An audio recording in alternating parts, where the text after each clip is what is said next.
And Ben, it's going to be Bischu or VVV Glon. Either of these two guys is going to be an amazing story. I really look forward to casting the games in the next season. We casted entire season 3. We saw all the guys like Cloud, Knight, and Stefano, and all those other guys we casted throughout the entire season. And it's going to be so much fun. Logging in on a new account for this final? Yes, I think they switch up servers in between because it's one person is of course from North America, one person is from Europe. So I think they switch it up to servers, and I think that's why Glon is called Renegade. So that means this final game was played on Europe then? Do you know that there was this game called Command & Conquer Renegade, which was like a first-person Command & Conquer? Have you ever played it? I never played first-person Command & Conquer, no. It was terrible. There was a game on the Nintendo 64. Yes. Called Command & Conquer Renegade. No. Was it on? It was on 64 because StarCraft Brood War was on 64, right? Or was it on Super Nintendo? The original StarCraft. Well, okay. I don't know. You know what? To hell with this story. I just lost my thought process. Oh, Ben. I just killed it. I'm sorry, guys. It happens all the time. For a person who lost trains, you lose your trail of thought quite often.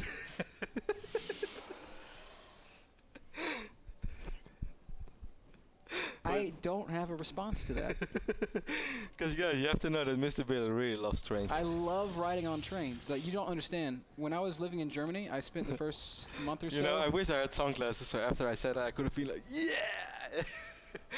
Because that would have been like the ultimate. For someone that loves trains, sunglasses. No. Really, you lose your trail of thought a lot. It's train of thought. No. It's train of thought. You want to bet? Yes. How much? How much would you like to bet?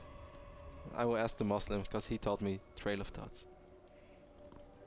And he's British, so they speak better English than an American. Oh man, we don't speak English here, we speak American.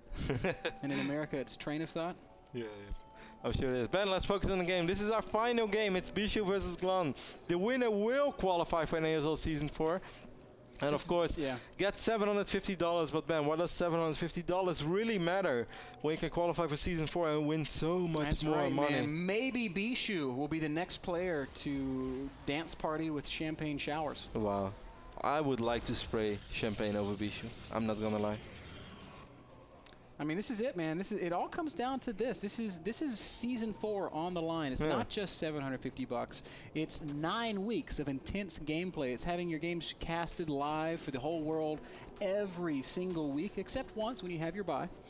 It's a lot of exposure, and more importantly, Ben. It is, man. It's glory. It's money. It is truly professional level StarCraft. The only true StarCraft league in the world. Yes, because we don't take breaks. We don't take long breaks. We have a regular season. It's week after week after week. It is a real league.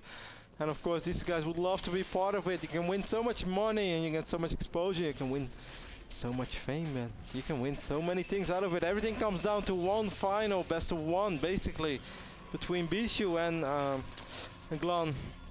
Oh, well, meanwhile, Chance is getting an orange shower as well. And for the people who are wondering, Rotti, what's going on with your hair? I will explain everything after this game, because I can finally explain everything. I'm kind of eager to hear. But until that point, Ben, story. It's all about Glon versus Bischu. As we can see, this third hatch is going up as well. Bischu once more researching the +1. It would be awesome to see another Dignitas player joining in the NASL as well, because Show unfortunately dropped out last season. Select is still in? Select is still in, and he should be in. I mean, Select is the player that always should be in. Such an awesome guy. In the NASL. Kevin, I am just so impressed with this build of Bischu's. He's got 32 probes to 30 drones at 6 minutes. It is not normally like this. When you see standard play, Zerga's catapulting ahead right now. And instead, Bischu's in a very comfortable spot. His warp gate's about to finish up. He's got the probe out on the map, but Glon has spotted it, and this is huge. Both these guys on a story on their own, Ben, and they've been very, very even so far in these finals. A few times, Bischu looked very dominant, and then suddenly, Glon looked really dominant again. Looked to have an excellent read on Bischu's playstyle. Now, I think Metropolis is a pretty damn good map for Zerg. Oh man, me too. This is my favorite map. I'm so sad I moved it from the ladder map pool. That's just... Like, I felt that we didn't really get to it. Oh, this is very sloppy, by the way. Look at this. Oh my gosh. How did that even happen? Okay, they're not really trapped. It was just the sentry being annoying. Yeah, but how did these things even happen? That was weird. Yeah, so a couple of probes weren't mining for a little while. Ultimately, not a huge deal. Look, it looked like this Overlord is dropping creep already. That's what it's going to be like in Heart of the Swarm, bro. Build Evo chamber, drop creep. If you want an expansion, sorry. Build your Cybercore first. We'll see how that turns out. Orders of Swarm is of course going to be a lot of fun as well, and it's so soon. I cannot wait, Ben. But that's something for us to worry about. Glon got a good scout with that Overlord. Saw everything Bischu has except this building robo in the back. Wow. Oh no, he sees that too. Wow, great scouting by Glon.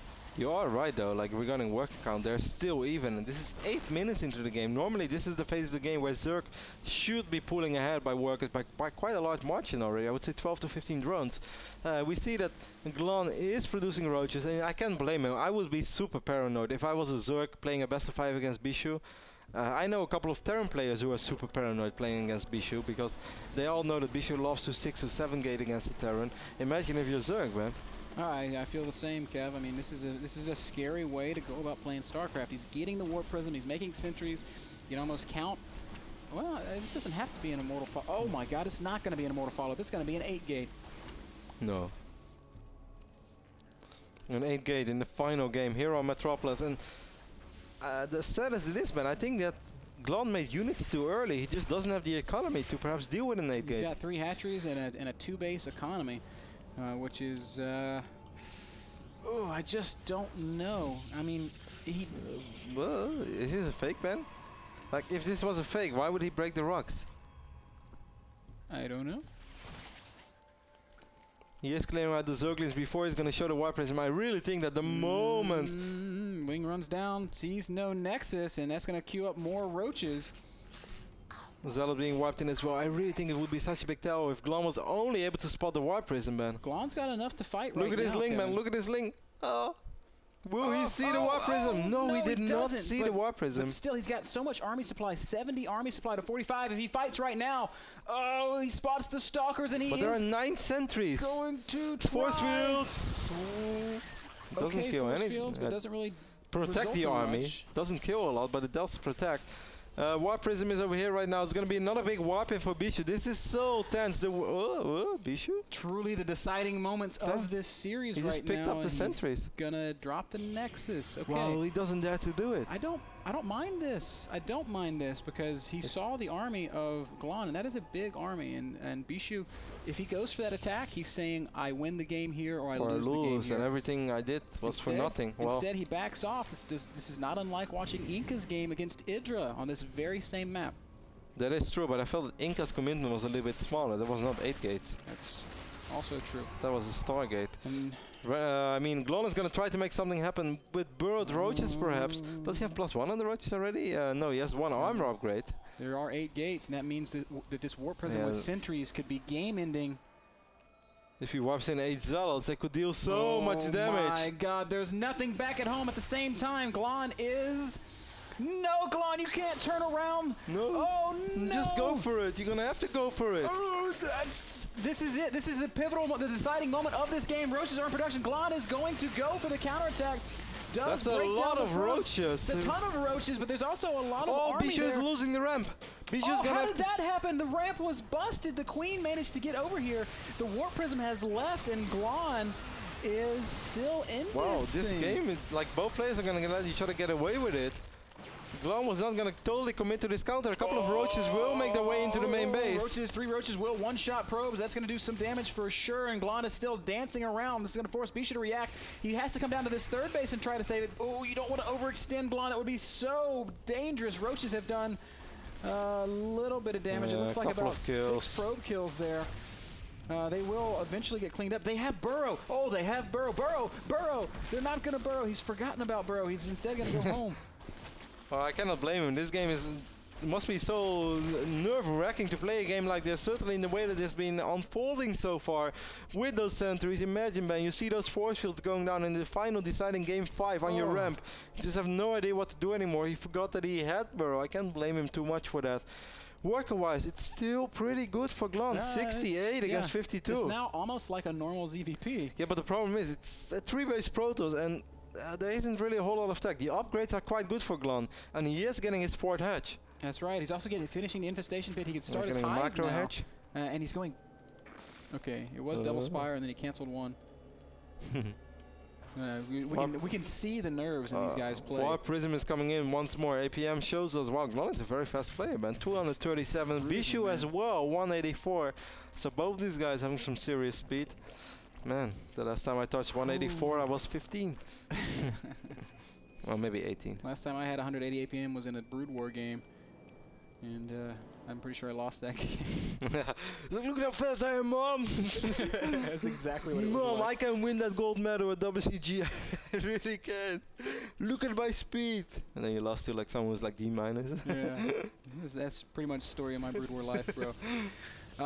Game is going to stabilize. First Colossi are out. Hive is morphing. More upgrades on the way for Glon. He's also making some more drones. It's going to keep him up above 70 as he did use some money and some of these workers to get some spines up. This is so incredibly even, I think.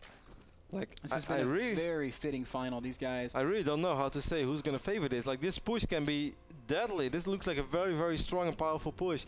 But maybe Glon will be able to hang in there. He is pretty much maxed out. He has a ton of roaches. Oh, Glon's vision right now. There's a Warp Prism going into his view. He should see it, and he is reacting to it. He's pulling his army back. He has to see it. It's like this fat-ass square, blue square in your main base. We are following Glon first person right now, so if you're wondering what's going on with the camera, that is because we are following Glon, and, well, he did deal with this without too many issues. Handled. Nothing going to come of this Warp Prism harass. Well done, Glon. Hive is finished. Greater Spire still has not begun. There it goes. Look at this Zergling, man.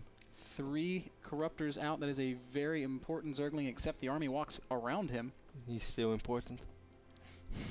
This one on the Zelnaga Tower, a little bit more important. Glon will now know that his army, or his opponent's army, has mobilized. And he sees his army. This is a pretty terrifying army. How many? We have 5 Corruptors on the map and 3 more on the way. I think 8 Corruptors might be enough if the fungals are good. Surround. That is a beautiful fungal on top of the Stalkers, but those are really nice force fields from Bischu. Roaches shelling away.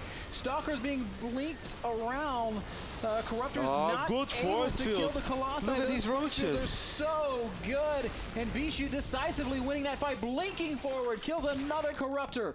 And Bischu right now with a definite advantage. The Colossus count only 2. It's enough though. But it is enough. Yeah, because there are only spines. 4 Corruptors on the map. There's going to be 3 Colossus right now, Ben. There are 68 Zerglings in production, but there are only 4 Corruptors. I don't think they can take out the Colossus. Defining moments of this game happening right now, Kev. Spine crawlers being repositioned. Good force field is going to keep the army away. More roaches in production. Oh, Glon! He is finally going to go for it. Those Beautiful force blinks. fields. Great fungals, but I don't know if there's going to be enough for the Zerg player. Colossus does fall. 170 supply both ways. Very even fight. Spine crawlers being very important. Wow, Colossus running low on HP. Roaches, a lot of roaches in production. The Colossus, they just do not die. Both of them are so low on HP. Focus the other Colossus. Oh, one Colossus does finally go down. One more Colossus remains. 13 roaches in production. It's 140 supply against 120. GG from Glon, and Bischu wins the final game. Wow. Qualifies for Season 4 of the North American Star League, wins $750.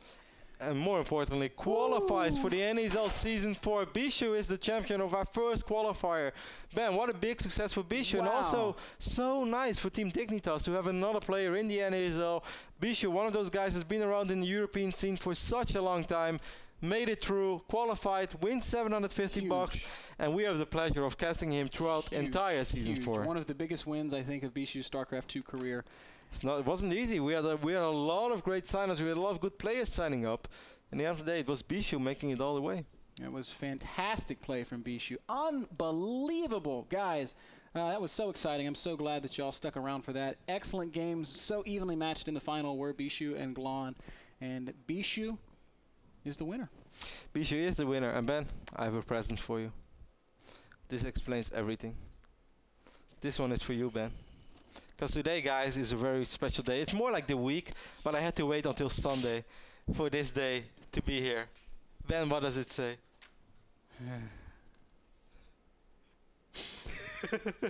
You have to show the camera, otherwise it ain't funny for the people at home. Happy anniversary to you and your better half. And then you can open it up. Don't look so puzzled. You know who's who. From Roddy. Of course, guys, for the people who are wondering what's going on, Exactly this week, 1 year ago, MrBitter and me started casting together, and Ben, it's been a pleasure. It's been a real pleasure, man. It was very fun. 1 year of work together. Hopefully many more good years to go. First tournament we ever casted was the European Battle.net Invitational in Warsaw, Poland. One of the most fun events I've ever worked. Yes, it was not just our first tournament, also one of the best tournaments we ever casted. It was the beginning of a legacy, Rotti. So that's why my producer had the fun idea to try to make my hair orange today. It was more red than actual orange.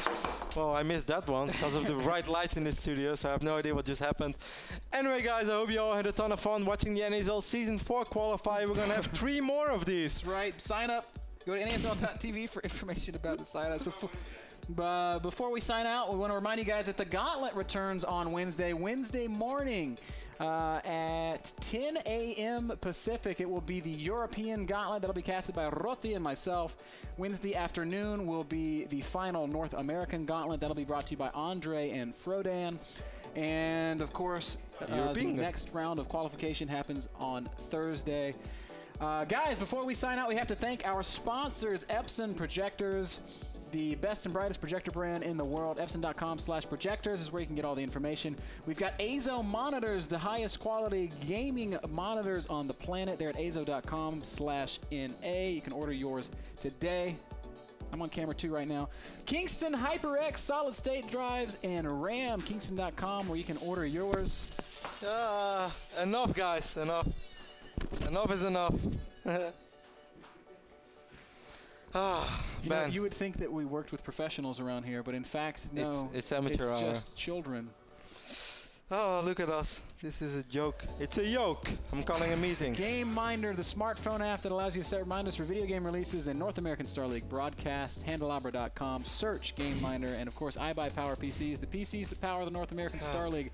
They're at iBuyPower.com. Guys, none of this would be possible without Twitch TV, our streaming platform partner. We are done. We'll see you Wednesday morning for the European Gauntlet, Wednesday evening for the North American Gauntlet, and again on Thursday for more qualification. Later. See you guys. Thank you so much.